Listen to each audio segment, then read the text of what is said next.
Page 2 now, the treaty that's not a treaty and the bungling Republican leadership. A phony effort to stop the Obama-Iran nuke deal and its constitutionally illegitimate legislation has been defeated.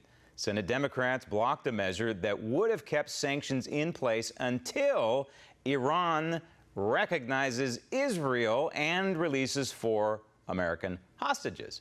But it was never going to clear a procedural hurdle.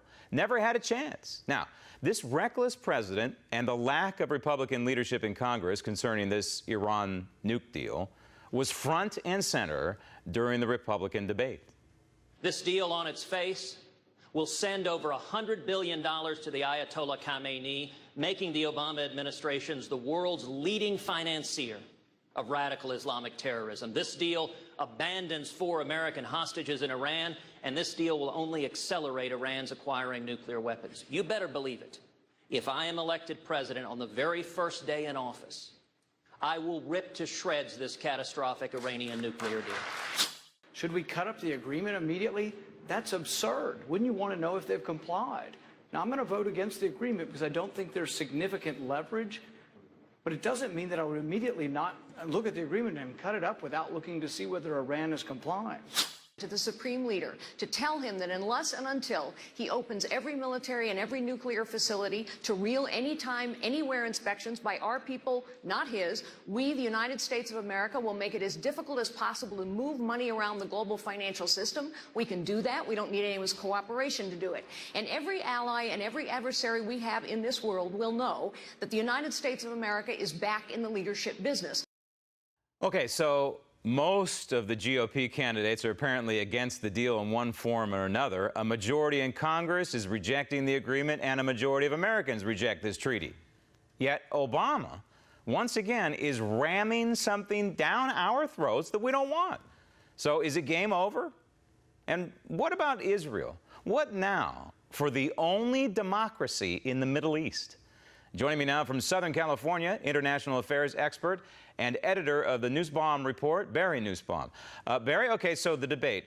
We have Ted Cruz and a couple others who are saying, hey, this thing is over. Carly Fiorina, we're not going to enforce this thing if elected president. But on the other hand, you have, I think, Kasich, you have Rand Paul, among others, who are saying, wait a minute, let's give it a chance. Let's give peace a chance. Does that kind of scare you? Yeah, Graham, it scares me big time that someone that has gotten to the top few candidates that might actually be president of the United States are naive enough to make statements like Rand Paul said last night. It was astounding to hear him say, well, I think it's dumb to rip it up on the first day. Let's see if it's going to work first. Keep in mind, this is a senator that knows there are no inspections. So I guess the way you would find out if it's working, Graham, is you would call the Iranians and ask them if they've cheated so far. Right, and that's basically the rationale here, because we know that part of this agreement, one of the side deals, is that Iran can inspect Iran's certain sites. And we also know that the Ayatollah has said, hey, you're not going to be allowed to inspect the centrifuges on military sites. So you know what's going to happen. They're going to declare all of these sites military sites, and there's going to be no inspection. I mean, this is a train coming down the tracks, and it's headed right for the freedom-loving Western world. But I want to go to the United States Senate and what's happening in Congress at the last minute here. You know, it looks good on paper, and Mitch McConnell can go out and say, you know what, I tried to get these people to recognize Israel. I tried to rescue the American hostages, but this never really had a chance, did it? No, and it's really surprising, Graham.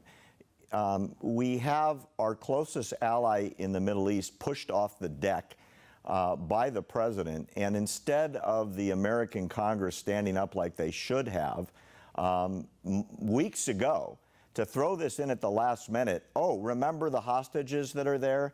Oh, remember the fact that the Ayatollah screams every second or third day, I'm going to kill all the Jews. I hope they're in Israel, so it makes our job easier. And by the way, death to America. This gets thrown in at the last minute as if it's an afterthought when the Democrats are all lined up already to filibuster if necessary to block anything the Senate and the House do to get this to a vote. it seems almost like an afterthought, as if their hearts really aren't in their job on this one. Well, I think Mitch McConnell, yeah, there's something wrong here, because there is a constitutional solution. There always has been.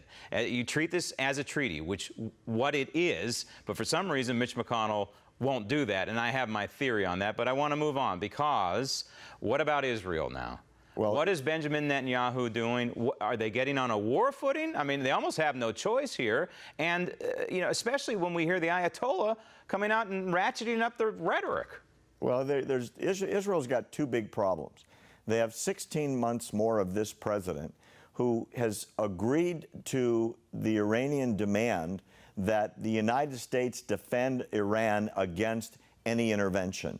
It seems the longer that deal sets in stone, the less options the Israelis have at this point. And, by the way, the Sunni states who are now aligned with Israel have. What about the options here in the United States? Is it game over, or do you see a couple of options? No, actually, there are two very exciting possibilities, one coming out of either House of Congress and one coming out of the individual states. I'll break it down for you.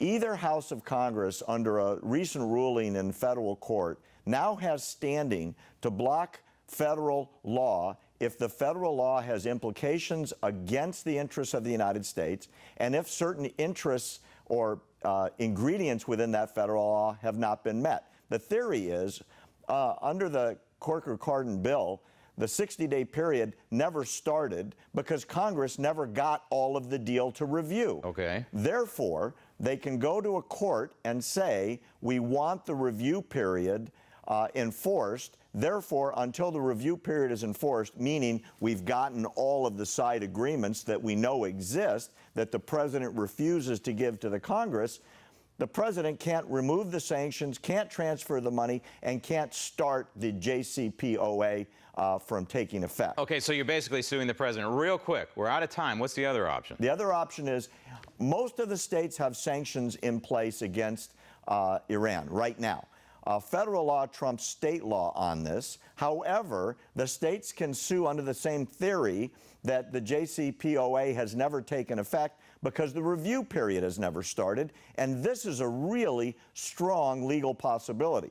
And those state sanctions have a lot of teeth because the companies in those individual states will be blocked, as will long-range relationships with European companies if the states have their way in court. If we don't do something, I think the bottom line is, I'm sorry to say that this agreement does not prevent war. It seals the deal for war eventually. Barry, thank you. Thank you, Graham. Coming up next, the fallout from the Fed doing nothing on interest rates as the Daily Ledger continues.